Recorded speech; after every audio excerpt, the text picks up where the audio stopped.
फरवरी में भरा था लास्ट जब। अच्छा, फरवरी। और आया कब तक? नमस्कार, मैं सुमित कुमार। जैसा कि आपको पता है, मैं ई कल्याण से रिलेटेड वीडियो बनाता हूं। उसी को लेकर बहुत सारा ऐसा कमेंट आ रहा है कि अभी तक मेरा ए ऑफिसर तक अटका हुआ है, अभी तक मेरा पैसा नहीं आया है।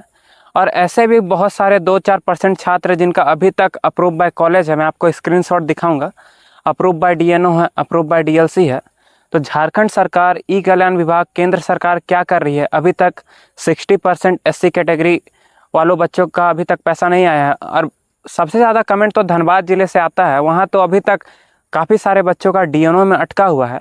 जब सरकार पास, देखिए, फंड चेक करने से दिखाता है कि वहाँ फंड है, लेकिन जब आप ई कल्याण विभाग जाएंगे तो वहाँ डायरेक्ट ऑफिसर क्या बोलते हैं, इतना फंड नहीं है कि हर छात्र तक अभी पैसा मिल सके। मतलब उनका साफ साफ कहना है कि अभी फंड है, लेकिन उतना फंड नहीं है कि हर छात्र को पैसा मिल सके। तो ई कल्याण विभाग जाने से कुछ फ़ायदा नहीं है। आपको सारा इन्फॉर्मेशन मेरा ही वीडियो में मिलेगा। आपका जो जो कमेंट आया है उसी से रिलेटेड मैं अभी पूरा आपको बात बता रहा हूँ, तो वीडियो पे पूरा बने रहें। तो पहला जो कमेंट आया है धीरज भाई का आया है, मेरा 3 महीना से डीएलसी में अटका हुआ है, कब तक पैसा आएगा? देखिए, अभी तो आपका झारखंड में आचार संहिता लगा हुआ है और ई कल्याण जनरली झारखंड के बच्चों को मिलता है। तो देखिए, ज़्यादा चांसेस है कि आपका इलेक्शन के बाद पैसा है, क्योंकि अभी तो आचार संहिता लगा हुआ है। तो बहुत मुश्किल है कि अभी पैसा आए, क्योंकि सारा सरकारी काम तो आपका रुका हुआ है। तो चलिए अब अगला कमेंट पे बढ़ते हैं। तो दूसरा जो कमेंट आया है एटीटी एडुकेशन से आया है। भाई का कहना है अभी तक अप्रूव बाय कॉलेज से आगे नहीं जा रहा है। ई कल्याण ऑफिस गया था, बोला वेट करो, इलेक्शन के चलते टाइम लगेगा। रांची, मतलब भाई रांची से है जिनका अभी तक अप्रूव बाय कॉलेज है। मेनली उन बच्चों को ई कल्याण ऑफिस जाना चाहिए जिन बच्चों का अभी तक अप्रूव बाय कॉलेज है, रीसबमिटेड दिखा रहा है, लेकिन अभी तो जाके कुछ फ़ायदा नहीं है। अभी सरकारी काम पूरा ठप है, अभी आचार संहिता आपका झारखंड में लगा हुआ है। तो कोशिश करें, अभी तो स्कॉलरशिप आने का चांसेस बहुत कम है, लेकिन अभी भी 2 दिन पहले 2-4 छात्रों का कमेंट में आया था कि मेरा पैसा आया है। तो देखिए, उम्मीद है कि आ भी सकता है, लेकिन ज़्यादा चांसेस है कि अब इलेक्शन के बाद ही आए। तो अगला जो कमेंट आया है जिसमें भाई का कहना है, भाई तुमने तो कहा था कि आचार संहिता में भी पैसा आता है। अगर आप मेरे वीडियो से कनेक्टेड होंगे तो आपने सुना होगा कि ये बात मैंने नहीं कहा था, ये बात अधिकारी ने कहा था। अधिकारी ने क्या कहा था?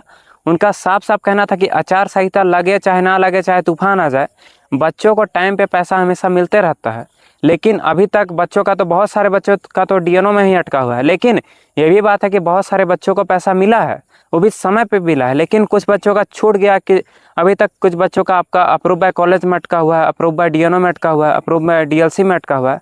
तो आचार संहिता देखिए, आपका अभी 2 चरण में आपका चुनाव होगा। पहला आपका आई थिंक 13 तारीख को है, दूसरा आपका 20 तारीख को है। तो ज़्यादा चांसेस है जिन बच्चों का अभी तक approve by college, approve by DNO, approve by DLC में अटका हुआ है, और जिन बच्चों का अभी तक ए ऑफिसर तक में है, ज़्यादा चांसेस है कि जिनका तो अभी तक ए ऑफिसर में अभी है, उनको ज़्यादा चांसेस है कि इसी बीच में पैसा आ जाएगा, क्योंकि आचार संहिता के बीच में भी काफ़ी सारे बच्चों को पैसा मिला है। लेकिन जिन बच्चों का अभी तक approve by college, approve by DNO, approve by DLC है, उनको ज़्यादा चांसेस है कि इलेक्शन के बाद पैसा है, क्योंकि अभी ज़्यादा चांस नहीं है आने का। और आपका भले ही फंड सोच कर रहा है, लेकिन फंड शो करता है। आप ई कल्याण विभाग जाएंगे, वहाँ बोल देगा इतना फंड नहीं है कि हर बच्चों को पैसा मिल सके, ये बहाना मार देता है। सिंपल बोलता है कि वेट करो, वेट करो, वेट करो। तो अभी ज़्यादा चांसेस है कि इलेक्शन तक आप वेट कीजिए। इलेक्शन के बाद ज़्यादा चांसेस है कि काम सब फिर से मैनेज हो जाएगा, इलेक्शन से पहले से मैनेज हो जाएगा।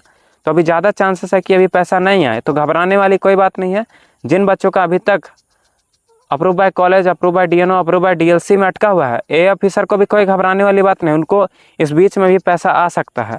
तो चलिए अब अगले कमेंट में बढ़ते हैं। तो मेरे साथ एक यूनिवर्सिटी के छात्र जिन्होंने ई कल्याण का फॉर्म भरा है, तो चलिए इनसे डिटेल लेते हैं। कौन सा कॉलेज में है? जीपी रांची। जीपी रांची कहाँ पड़ता है? बहु बाजार। कितना का बोनाफाइड था? 3000 का था। और कितना समय में आपका स्कॉलरशिप का पैसा आ गया झारखंड सरकार की तरफ से? 3 महीना में आ गया था।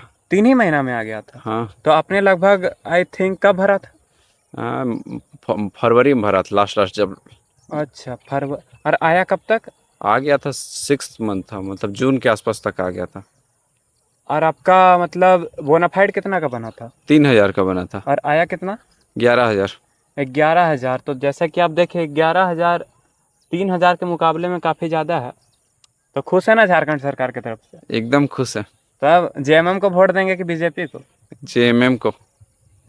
किन्हीं को भी दे, लेकिन सोच समझ के दे, क्योंकि आप चलिए, जैसा कि आपने सुना, तो चलिए नेक्स्ट टॉपिक पे बात करते हैं। तो अगला जो कमेंट है वो रांची से आया है, जिसमें बहन का कहना है, हम रांची से हैं, मेरा डीएलसी अप्रूव्ड हो गया है, 22-23 का भी नहीं आया है और 23-24 दोनों डीएलसी में अटका हुआ है।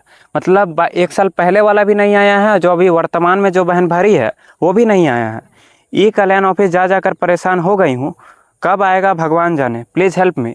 देखिए, हम तो यहाँ हेल्प नहीं कर सकते हैं, आपको है अपना हेल्प खुद करना पड़ेगा। वो क्या है, आपके यहाँ 2 प्रोबेबिलिटी बनता है। पहला कि आपको चेक करना है कि आपका बैंक सीडिंग है कि नहीं। यहाँ बहुत सा इंपॉर्टेंट करता है, क्योंकि 22-23 वाला आपका नहीं आया है, इसका एकदम श्योर कर रहा है कि आपका बैंक सीडिंग नहीं है।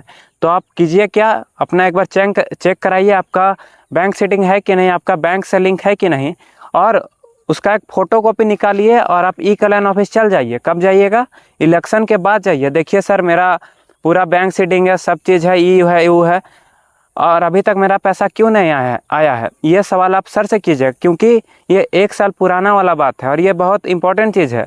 क्योंकि 1 साल भाई हो गया, अभी तक हमको पैसा नहीं दिए हो, स्कॉलरशिप नहीं दिए हो, तो गलत बात है ना। तो यहाँ आपका भी गलती बन सकता है कि आपका बैंक सीडिंग ना हो। तो आप एक प्रूफ लेके जाइए, फ़ोटोकॉपी करा के जाइए बैंक सीडिंग वाला। अगर आप मेरा वीडियो से कनेक्टेड होंगे तो आपको पता होगा कि मैं भी एक बैंक सीडिंग का फ़ोटोकॉपी लेके गया था, मैं जब मेरा डीएलसी था, तो मेरा जो प्रॉब्लम था वो सॉल्व हो गया। तो आप भी जाइए, बैंक सीडिंग करा के जाइए, आपका भी प्रॉब्लम सॉल्व हो जाएगा। और दूसरा प्रोबेबिलिटी आपका यह बनता है कि आप उतना ई कल्याण 2-4 बार ऑफिस गए हैं, तो एक बार और जाइए। आपका यही 2 प्रोबेबिलिटी है, पहला तो आप एक फ़ोटोकॉपी कराइए और दूसरा ई कल्याण ऑफिस एक बार और फिर से आप जाइए। कब जाइएगा, इलेक्शन के बाद जाइएगा। और मेरा झारखंड सरकार से एक और सवाल है, अगर आपने ई कल्याण का पोर्टल खोला होगा तो वहाँ देखा होगा कि आपने टोल फ्री नंबर दिया है कि आपका जब प्रॉब्लम है आप डायरेक्ट कॉल कीजिए, आपका प्रॉब्लम सॉल्व हो जाएगा। उसमें तो हम इतना बार कॉल किए हैं, लाइव भी किए हैं, लेकिन एक बार भी कॉल नहीं उठाया गया है। तो सरकार इस पर थोड़ा ध्यान दे कि कोई बंदा कॉल कर रहा है तो उधर से सर्विस जो बैठा हुआ है वो उठाए। और इस वीडियो का कंक्लूजन यही है कि जिन बच्चों का अभी तक approve by college, approve by DNO, approve by DLC, और जिन बच्चों का ए अप्रूव्ड है, ए अप्रूव्ड वालों के लिए संदेश यह है कि उनको इस बीच भी पैसा आ सकता है और इलेक्शन के बाद भी आ सकता है। लेकिन जिन बच्चों का approve by college, approve by DNO और अप्रूव बाय डीएलसी है, उनको ज़्यादा चांसेस है कि इलेक्शन के बाद आए। क्यों आए, क्योंकि अभी सरकारी काम देखा जाए तो पूरा रुका हुआ है। आपका तो ठीक से अभी इनकम सर्टिफिकेट सब भी नहीं बन रहा है, तो मतलब अभी ज़्यादा चांसेस है कि आपका पैसा ना आए। अगर आता है तो बहुत अच्छी बात है, लेकिन ज़्यादा चांसेस है कि इलेक्शन के बाद आएगा। तो चलिए इस वीडियो को एंड करते हैं। जय हिंद, जय भारत, जय जवाहर, जय झारखंड।